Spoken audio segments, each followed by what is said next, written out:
Why are we here? How can we be happy? These are questions I've been curious about since a very young age. I'm your host, Anna Goldstein, and this is the Profit with Purpose show.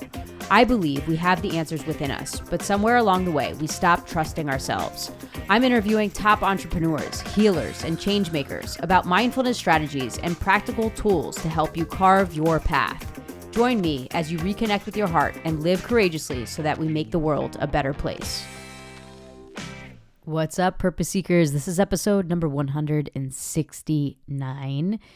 How you guys doing? I just want to reach out and say if there's anything that I can do to help, if there's topics that you want me to talk about, if there's questions that you have for me, let me know. I'm all about managing your mind, and I've been practicing that for 15 plus years. It first came into my sphere when I was very, very young, when I was 9 years old, and I started playing tennis tournaments, and I first learned about this idea of the mental game. When I lost every match at a tournament, an umpire went up to my mother and said, "Your daughter has a lot of potential, but she needs to learn the mental game." And so I had a very early introduction to understanding the mind at a young age and have made it my life's work and my mission to not only improve my mind, but to help others do the same. So if you have any questions regarding how to manage your mind during difficult times, please let me know. I want to be useful to you during this time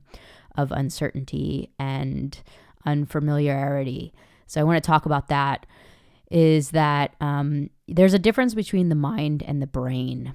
And school puts a lot of emphasis on the brain. And so we're taught a lot of things on how to develop the brain, but we're not actually taught a lot about how to manage our mind, and they're different. So the brain it has form, it has shape, it has color.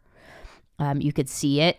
And the mind is formless. It has no shape, no size, no color. It's limitless. And there's a difference between the two. So the brain, its primary purpose is to keep you safe and to help you survive. It has a survival mechanism built into it. And so it's constantly looking out for threat. So part of what we perceive as a threat is when things are uncertain or unfamiliar. Because when we have figured out what is familiar and certain, that's why routine helps us a lot, is because you can kind of coast on this autopilot of I'm safe, and you can do things because we're wired for safety.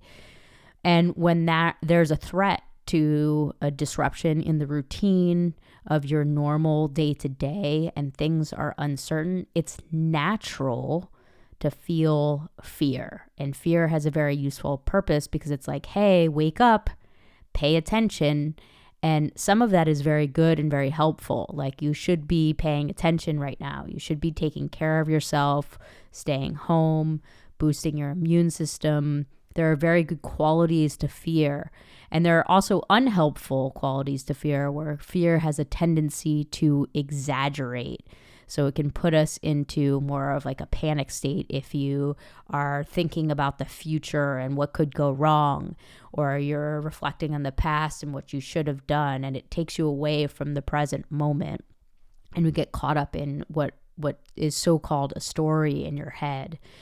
And you know, there are some good qualities to that, because yes, you want to be prepared. You do want to pay attention, but you want to be able to distinguish between the reality and how it occurs in your mind. So if you're safe in this moment, you want to remind yourself that you're safe in this moment and take it day by day, because it is normal and a natural reaction to feel a little bit uneasy, maybe a little bit of anxiety. That's natural when things are uncertain. So it's very helpful to have some grounding techniques of a mantra such as I'm safe in this moment, and managing the brain at times of uncertainty. So I just want to say fear isn't bad. It's telling you, hey, pay attention, but you need to distinguish between the reality and the exaggeration of fear. And that's where it gets into the mind a little bit. So mindfulness is basically about observing what's happening without becoming what you're observing. So you can experience fear, but there's a very big difference between I am afraid versus I am noticing that I'm experiencing fearful sensations. And in that space of awareness is freedom to choose how you respond. So there's certain things that we can anticipate and we want to be prepared for, and there are certain things that we can't anticipate. And that's all about, then it becomes, how do you respond? And mindfulness is training the mind to respond instead of react. So the brain will put you into a reaction mode, but if you're training your mind, you can respond more skillfully. So with more calm and more ease, and that creates also more options. And when your mind is calm, you can see more solutions. So some ways to manage your mind is to be very aware of the thoughts that you're thinking, the thoughts that are going through your head, like this is awful, or when is this going to end? And some of that is natural. I'm not saying to push that away. So it's not a pushing, it's an allowing, it's an accepting of, okay, I see that. And how do I want to respond to those thoughts? Do I want to give into them, or do I want to say, you know what, now is an opportunity for me to become really present in the moment?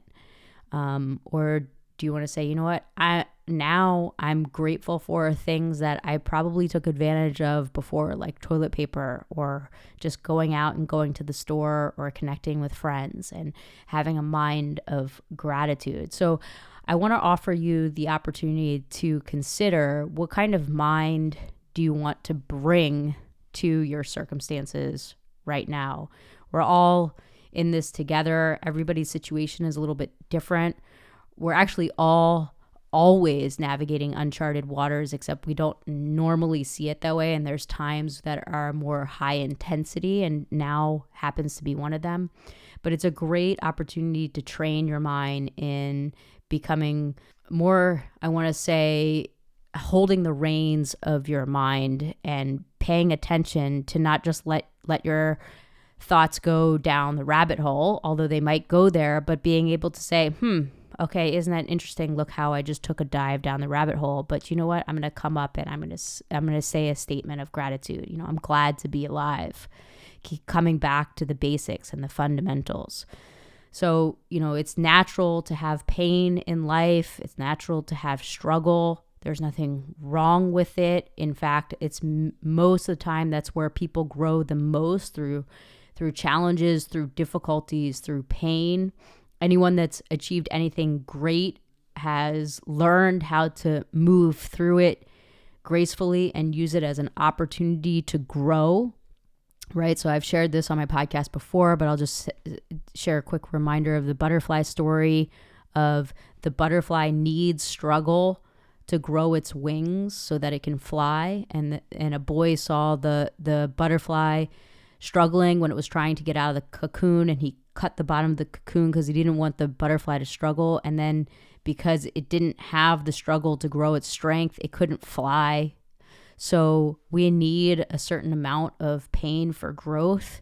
It's not necessarily bad, but it's all how you manage it that makes the difference. So focus in, double down on managing your mind, and see how you can be helpful to others. Listen to positive things on YouTube. I personally love to listen to Louise Hay's affirmations on YouTube. I also search for different meditations and visualizations on YouTube, and I see how I can really put into practice the things that I study and teach. So I see it as an opportunity to grow and to come together as, I want to say, us all earthlings are in this together, and there's something beautiful about that. And I wonder what good can come out of this. Even when times are hard, what good can come out of it? Maybe we're going to create a kinder world, a more compassionate world, one where we say hi to each other when, we're just happy to see someone. So stay safe, stay healthy. And if you have any questions for me, please reach out. May you be healthy, may you be safe, may you have peace.